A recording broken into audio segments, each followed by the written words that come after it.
Falei, passar seja um dever da Mara. Ame essa enrolação. Finalmente, o vídeo mais pedido aqui no canal. Vocês infernizaram a minha vida para aprender como investir na Índia. Então eu vou fazer esse vídeo, só que antes de mostrar os dois investimentos que eu tenho na Índia, eu vou explicar um pouco o que é o país, a diferença com a China, o que aconteceu que a China avançou e agora recuou. Em 10 minutos eu vou explicar alguns pontos importantes, aí sim depois eu mostro para vocês os dois ativos que eu tenho, a diferença e quanto custaria para comprar esses ativos hoje. Combinado? Mas antes de eu começar, você já sabe, se inscreva aqui no YouTube batendo no sininho, porque eu farei uma série de vídeos desse tipo. Inclusive eu fiz recentemente 5 fundos imobiliários de shopping, os maiores fundos do Brasil, vídeo super legal. Então se inscreva aqui no YouTube batendo no sininho para não perder nenhum vídeo desse e me diga nos comentários. E aí, bichão, você já investe no exterior? Me diga aí. Se você também quiser me perguntar sobre algum ativo específico no exterior, deixa nos comentários que a minha produção vai anotar aí os 10 ativos mais citados para fazer vídeo como eu estou fazendo esse aqui. Então me diga, você já investe no exterior? Quer que eu faça vídeo sobre algum ativo? Coloca aí nos comentários. Sem enrolação então, bora falar um pouquinho sobre a Índia, que é um país super importante, porque é o mais populoso do mundo, é uma economia baseada em prestação de serviço, indústria, agricultura, destaque no setor de tecnologia, que deve crescer muito, e é um país com grande potencial de crescimento econômico. É um país com muita gente. Mais de 1 bilhão de pessoas, cara. Mais de 1 bi. Então, é importante, não interessa se você conhece a Índia ou não, sabe apontar no mapa, é importante.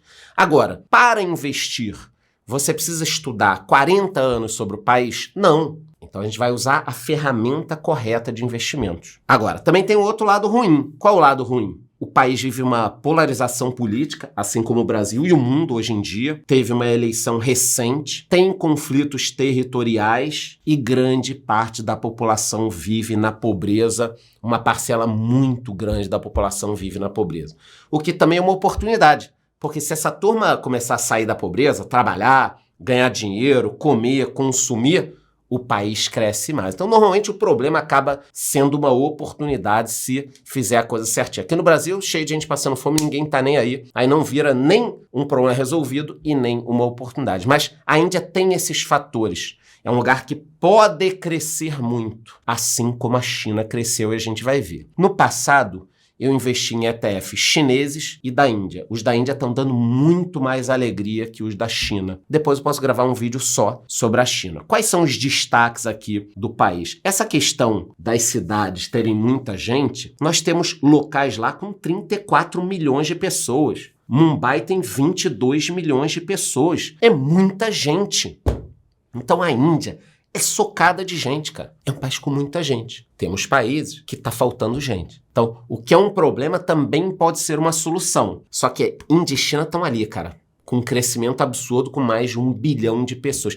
Imagina o que é administrar 1 bi de gente, cara. Até para a questão dos governos, burocracia, 1 bilhão, mais de 1 bilhão de pessoas. É muita gente. Só que como nós temos muitas pessoas e território, tem que ter empresa grande. E aí nós temos aqui empresas gigantescas na Índia. Só que eu te pergunto, você sabe quais são as maiores empresas daqui? Quais são as melhores? E é por isso que a ferramenta, o ativo que eu escolhi para investir na Índia são 2 ETFs. Por quê? Porque conforme eu já expliquei 1 milhão de vezes para vocês, com os ETFs eu pego um pacote que alguém selecionou para mim, selecionou bem provavelmente, se eu escolhi bem, para investir. É como se o cara da Austrália fosse investir no Brasil. Vamos pegar um australiano médio lá, chegar para ele e entrevistar, meu irmão, tu sabe onde fica o Brasil? Sabe quais são os 3 maiores bancos do Brasil? Quais são as empresas de telefonia do Brasil? E as empresas de varejo? O cara, o cara vai ficar todo... Porra, o cara não sabe nada. Por isso ele não vai investir no Brasil? Ou o cara da Austrália, se perceber que tem potencial no Brasil, ele deveria investir no Ibov? Essa é a grande questão. Não conhece um país, não entende muito, quer investir? Estude o mínimo e utilize índices, ETFs, fundos. Não vá nas ações específicas. Você vai se ferrar, para não falar um palavrão, porque eu não gosto de palavrão. Eu vou ficar insistindo nesse tipo de coisa, tá? A Índia tem crescido muito. Estamos falando aí de crescimento de 6, 7, 8%, e quando se compara com o Brasil é uma vergonha, né? Tem gente comemorando aí 0,8% no primeiro trimestre. Ah, o pai voltou, o amor venceu, crescemos 0,8%. Eu falo, meu Deus do céu, cara. Seja Lula, Biruliro, Ciro, Marina, Pablo Marçal, Boulos, não interessa quem é o presidente. Crescer 0,8% é uma vergonha, ok? E pode guardar esse corte se eu vier a me tornar o presidente do Brasil. Pode me cobrar que 0,8% é uma vergonha. Aí a gente tá falando de 7% na Índia. Vocês estão entendendo a proporção da brincadeira que tá o crescimento desses caras? Crescendo muito mais do que o Brasil e agora mais até do que a China. Então a Índia vem crescendo bem. Óbvio que até destaquei aqui que ali durante o Covid eles tiveram uma queda na economia. Mas aí, pelo amor de Deus, né, pessoal? Todos os países caíram. E eles têm a questão da balança comercial. Não é uma coisa muito favorável. Eles precisam resolver ao longo do tempo. O que pega? A pobreza. Então, 60% dos quase 1,3 bilhão de habitantes vivem com menos de $3 por dia e a estimativa é de 200 milhões de pessoas passando fome, cara. Meu Deus!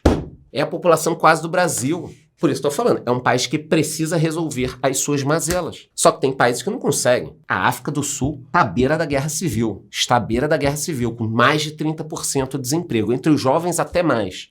E aí?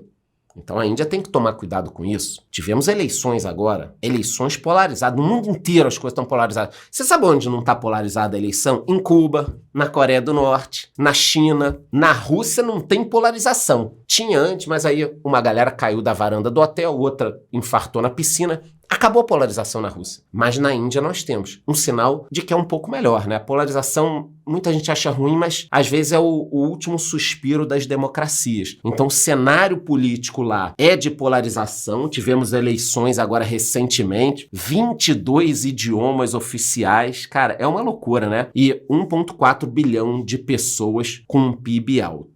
O Narendra Modi foi reeleito primeiro-ministro. Eu acho isso daqui complicado, né? O cara tá desde 2014, mas não vou discutir. Cada país tem as suas regras. E logo ali no meio, entre o final das eleições e o resultado, bem ali no meio, a bolsa caiu bastante. Mas depois se recuperou um pouquinho. Então eu não vou falar para vocês, é um mau momento e tal. Óbvio que ela já subiu bastante, eu vou mostrar. Mas essas eleições deram aquela tumultuadinha. Sabe, entre uma coisa e outra, a bolsa caiu 5%, maior queda em não sei quanto tempo.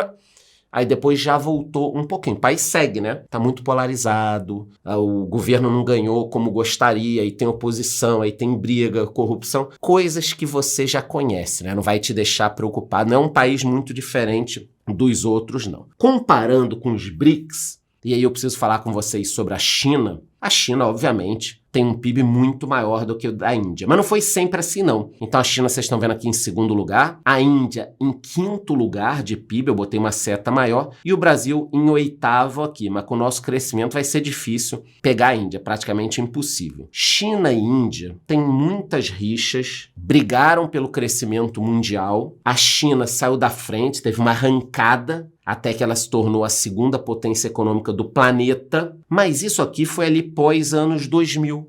Então o que aconteceu? Índia e China ficavam brigando ali. Pobre, não sei o que tal. A China, nos anos 2000, na realidade ali, da década de 90 para cá, ela deu uma esticada. Ah, viva o comunismo, não sei o que. Não é bem assim. Porque a China cresceu fabricando produtos pra gente, pros Estados Unidos, pra Europa. Então, se não existisse capitalismo, ó, tava todo mundo fudido na China. E eles implantaram um meio termo, uma meiota ali para isso. Então o crescimento chinês não veio do comunismo, não. Só você olhar para dentro do país, vendendo para os outros países. A verdade é que o mundo inteiro vacilou, principalmente os Estados Unidos. Socou fábrica lá e agora está colhendo o que plantou. Mas isso segurou um pouco a inflação mundial. Então você precisa saber que os dois saíram quase do mesmo patamar e a China seguiu. Agora a Índia está pegando. Você não tem ideia dessa diferença. Olha só, eu consegui um gráfico de 1990 até 2020. Então, em 90, o PIB era muito parecido, China e Índia. Depois ali de 2002, a China deu um pinote aqui no PIB. Meu amigo, olha só o que aconteceu, a diferença dos dois. A China deixou a Índia lá para trás. Por quê? Porque o mundo passou a produzir na China. O mundo passou a produzir. Eu lembro de todo mundo comprando tudo aqui no Paraguai. Eletrônicos eram fabricados no Japão, a década de 90, do meio da década de 90 por início dos anos 2000 para cá, que a China teve esse crescimento brutal. Pô, Charlão, mas o vídeo não é sobre a Índia? Por que você está falando sobre a China? Porque eu quero mostrar que a Índia pode ser a nova China. Você tá me entendendo? É isso que eu quero mostrar. Não nessas proporções. O mundo não vai crescer do jeito que cresceu nos anos 2000. Mas a China vai ficar para trás e a Índia vai andar. É isso que eu tô provando para vocês antes de falar sobre os investimentos. Eu não posso chegar aqui, falar sobre os investimentos sem explicar o mínimo. Não seria uma coisa correta. Então a China cresceu, só que agora a maré tá virando. A Índia já superou a China como o país mais populoso do mundo. Era a China antes. A China cresceu com um boom de commodities nos anos 2000, tanto que esse boom subiu, elevou o preço do minério, o preço do petróleo. Esse boom da China ajudou o Brasil, com aumento de consumo de commodities, afetou o preço no mundo inteiro. Na prática, o Brasil teve crescimento nos anos 2000, estimulado pela China também. Então a China ajudou muito. Só que estamos vendo uma desaceleração, as coisas estão mais difíceis para a China. A China saiu construindo prédio. Ah, constrói um prédio aqui. Ah, é? E do lado eu faço o quê? Um parque? Não! Faz outro prédio. Não vai ter gente. Vai! Traz 50 milhões de pessoas do campo por ano para cá, para as cidades. E se elas não quiserem mudar? Não tem que querer. Não tem que querer. Para ajudar o país, você vai mudar. E você vai trabalhar 12 horas por dia numa fábrica. Mas eu tenho que cuidar do meu filho, ele tem 9 anos. Seu filho vai trabalhar junto com você na fábrica. Tá resolvido o seu problema. E assim a China foi crescendo. E assim a China foi crescendo. E tá essa máquina hoje, que não cresce tanto mais. Porque 30% da economia baseada em imóveis é uma pica. Chega uma hora que o negócio para. Tanto que vocês estão vendo há uns 2 anos crise imobiliária, né? Ali tem uma crise, Evergrande, não sei o que, e sumiu o executivo da outra, sumiu a outra, muda o nome. Mas o PIB da China crescia muito mais. Olhando o gráfico dos anos 2000 para cá, você pode perceber, crescimento de 8,5%, 8,3%, 10%. 2007, China cresceu 14%. Olha como veio caindo, ó. É natural, não tem como manter um crescimento de 8, 9, 10, 15, a não ser que a inflação dispare e dê uma merda do caralho. Então, eu estou mostrando com números aqui. China, 2000 a 2020, ó, cresceu pra cacete até a pandemia. Acho que nos livros de história vai constar como a pandemia, o marco final desse crescimento exponencial. Porque durante a pandemia, o que aconteceu aqui, ó? Atraso nas exportações, lockdown, portos fechados. Vocês lembram disso? O que aconteceu com o preço dos carros durante a pandemia? Ah, o preço dos carros disparou. Por que disparou? Não tinha placa, não tinha nada. Quem me acompanha aqui, eu fazia vídeos constantemente falando do preço do frete. Eu me recordo de um amigo falando que pagava $600 no frete, foi para $18 mil. O frete dele, pediram isso. Então as pessoas começaram a pensar, porra, eu não vou botar toda a minha fabricação na China. Estão trazendo para os seus países de volta as produções ou colocando aonde? Em outros países, como a Índia. Então, para falar da Índia, eu preciso falar da China. Fora que é interessante também conhecer. Cultura não ocupa espaço, ou não deveria. É melhor que aí você não perde tempo vendo futebol, coisa que eu não perco. Então, a China crescia muito, teve o problema do lockdown, do Covid e tudo isso, uma concentração de produção, fora a questão salarial. Ah, Charlão, mas não é barato produzir na China? Já foi mais. Olha o gráfico aqui do preço dos salários. Subindo, cara. É natural. O país foi ficando um pouco mais caro. A Apple tá tirando parte da produção da China e levando para a Índia. É a Apple, meu amigo. Então, várias multinacionais estão indo para a Índia e a Índia está avançando como a fábrica do mundo. Ah, mas não era a China a fábrica do mundo? Era. Do verbo, agora é a Índia. Então, sai China, entra Índia. Não é nessa velocidade, podem ter problemas, é um país muito pobre. Eu não quero que você fique animado demais, nem muito preocupado. Então, a gente tem que ser realista, mas eu não quero ficar de fora desses investimentos. É isso que eu sempre preguei. Pô, tem uma coisa bacana, eu tenho uma graninha, deixa eu colocar ali, porra. Só que eu não vou colocar numa empresa específica. Por quê? Porque eu não conheço a empresa. Tudo que eu expliquei no início do vídeo. Se um australiano ou um japonês quiser investir no Brasil, é melhor ele vir aqui e comprar Magalu, Oi e IRB? Ou é melhor ele comprar o índice BOV? Eu sei que a grande piadinha seria não compra nada, né? Sai fora. Mas se ele quisesse investir no Brasil, é melhor comprar o Ibov. Então, eu expliquei todo esse processo para vocês. A Índia é a nova aposta entre investidores globais, por isso que eu venho investindo. A Índia ultrapassou Hong Kong, se tornou o quarto maior mercado de ações do mundo. Olha quanta notícia positiva. Então, o alerta mundial para a dependência da China foi forte durante o Covid. As pessoas estão migrando e expandindo. A Índia segue ganhando destaque no período pós-pandemia. E fica a pergunta, a Índia será a nova China? Não me interessa, mas é um país que tem tudo para crescer. Se começar a crescer 4, 5, 6, 7% ao ano, o índice automaticamente vai subindo. E aí eu quero participar. Colocando todo o meu dinheiro? Não, eu já expliquei para vocês. Eu vou repetir todos os vídeos.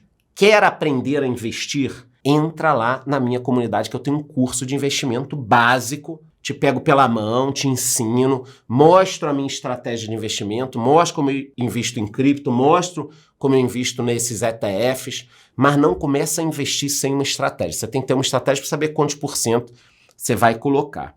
Então, como investir aqui? Vamos lá. Eu invisto através de 2 ETFs, tá? Anota aí, mas não é uma recomendação. O primeiro deles é o INDA, que é mais óbvio, tá? Ele é um ETF super conhecido, acho que é o mais conhecido atualmente da Índia. Quem cuida é BlackRock, não precisa falar muito. Tem ali uma taxinha, obviamente, e ele vai acompanhar o índice da Índia, que vou colocar que pode se assemelhar ao Ibov, para que vocês entendam. Esse índice busca capturar o desempenho de grandes e médias empresas do mercado de ações da Índia. Ele é amplamente utilizado como um benchmark para investidores internacionais. Então não é exatamente como o nosso Ibov, mas a melhor forma de eu te explicar para não enrolar a tua cabeça é que o investidor que quer investir na Índia, eu quero investir na Índia, não conheço nenhuma empresa.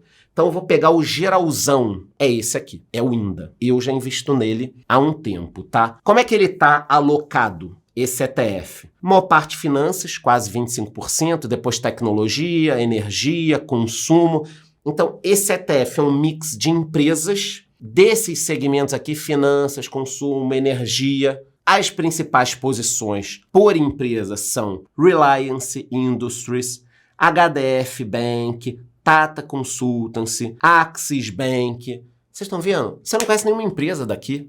Eu não conheço quase nenhuma empresa aqui, algumas eu conheço de nome. Mas como é que eu sei qual é a melhor, qual tá com a melhor margem, o melhor lucro, qual tá cara, qual tá barata? Eu não tenho que olhar para isso. É muito mais fácil eu entender do mercado brasileiro, qual fundo imobiliário tá caro, barato, as ações. Eu ganho muito mais dinheiro nos ativos daqui e dos Estados Unidos, mais até daqui, do que da Índia. Então, da Índia, o que eu vou fazer? Olho, qual é o fundo, como se fosse o nosso Ibov? É o INDA? Ele que vai acompanhar um índice? É aqui que eu vou investir. Então, o geralzão é esse. Como foi a performance no último ano? Cara, não tenho o que reclamar. Então, no último ano, vocês estão vendo aí, eu já tinha ele nesse último ano, 25,70%. Tá excelente em dólar, tá? Em dólar. Eu invisto lá fora pela Avenue, atualmente, nesse ETF. Depois nós temos o EPI, é o outro ETF que eu uso para investir na Índia, tá? Esse ETF, olha que interessante, ele vai ter um índice que seleciona empresas indianas com base em critérios de lucro e não apenas em capitalização de mercado, em tamanho. Então ele vai olhar para as empresas lá e falar, legal, essas são as maiores, melhores e tal, tá.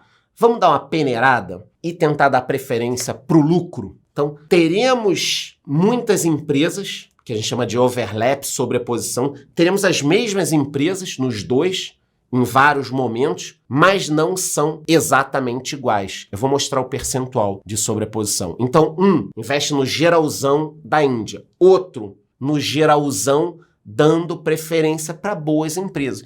Então eu prefiro esse. Calma, cara. Eu fiz um mix dos dois, mesmo tendo uma sobreposição. Então, ao invés de eu pegar, no meu caso, sei lá, 100 mil que eu queria botar na Índia, não foi esse valor, mas estou dando um valor fictício, 100 mil, botar só no INDA, eu botei metade em cada um. Pronto. Porque tem uma sobreposição. Olha só, setores, financeiro, energia, tecnologia, vocês estão vendo, ó, são índices parecidos com o INDA, com pouca modificação. E nas empresas, qual a primeira aqui? Reliance, que é a mesma do outro, HDF Bank, que eu falei para vocês, que tá no outro, o Axis Bank aqui, ó, pequenininho, mas tá no outro também. Então, você tem uma sobreposição, mas tem outras posições e não são as mesmas participações. Um é mais focado numa coisa, outro em outra, mas são parecidos. Esse ETF subiu mais. Ele subiu 35% no último ano, graças a Deus, que ele também já estava na minha carteira, então eu estou muito feliz. Comparando eles, a história da sobreposição, a gente percebe aqui que muitas empresas estão nos dois. A gente pode até olhar uma lista dessa empresa. O Reliance, que eu falei para vocês, está nos dois. HDF Bank, Tata Consultancy. Você pode ver aqui qual é a sobreposição. Vou inclusive deixar um link com o site que você pode jogar os ETFs que você quer investir e a sobreposição que eles estão dando. Então, eu tenho esses dois ETFs aqui. No último ano, vocês viram que eles me deram muita alegria. Não acho que eles vão continuar subindo dessa forma, tá? Não acho que pode até subir com a queda do juro americano, mas dessa forma. E se você quisesse montar uma carteirinha, com $45 você compra o EPI, e com $53 o INDA. Quer dizer, com pouco dinheiro, estamos falando aqui de menos de $100, você investe em uma cota de cada um desses ETFs. Ah, não tem essa grana inteira tal. Lá na Avenue, em muitos ativos, você pode investir numa fração. Então, se você quiser, você pega quinhentão e monta uma posição na Índia. É difícil investir na Índia? Não. Você deveria pôr todo o seu dinheiro? Não. Você deveria pôr o que você acha bom para você. Nada do que eu falo aqui é uma recomendação. Mas o que eu faço, e vou repetir, que eu falo muito na minha comunidade é, antes de investir, desenhe a sua estratégia. Eu tenho tanto em reserva de emergência, eu tenho tanto em renda fixa, eu tenho tanto em fundos imobiliários, tanto em ações e tanto no exterior. Coloca os ETFs no exterior. Colocou os percentuais? Aí você pensa quando você vai investir em cada coisa. Eu explico isso muito bem lá e explico um pouco aqui também. Então, falei um pouco da Índia, comparei com a China e tal, e no final mostrei os dois ETFs. Então ficou um vídeo super completo. Antes de eu ir embora, você já sabe, se inscreva aqui no YouTube, batendo no sininho para não perder essa série de vídeos que eu vou fazer. E já me diga nos comentários, você investe no exterior? Que ativo que você quer que eu fale do exterior aqui no canal? É isso, gostou? Curte o vídeo, curte o canal, bate no sininho, até a próxima.